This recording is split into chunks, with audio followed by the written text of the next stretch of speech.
Hi guys, in this video I'm going to show you the procedure to fix Netflix recent blocked. So to fix Netflix recent blocked, you could subscribe to a reliable VPN, install its app and connect to a server in your desired country. So basically when the Netflix app is blocked in the recent, then you might not be able to use it, or you might not be able to access it, right?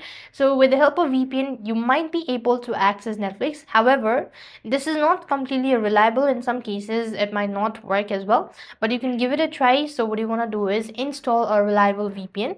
You could also get the premium version of the VPN if you want to, and you could just go to your respective app store, install any VPN that you want to. Now in my case I would recommend you to go with NordVPN or ExpressVPN. And when you install the app, you just want to make sure to connect to your desired location. You could go with the US, for example, and after you're done connecting to a VPN, you could try going to your respective app store, try checking whether you'll be able to find Netflix or not, and check that should be able to help. So this way you should be able to fix Netflix recent blocked. I hope the video was helpful. Make sure to like, share and subscribe. Thank you for watching. See you in the next video.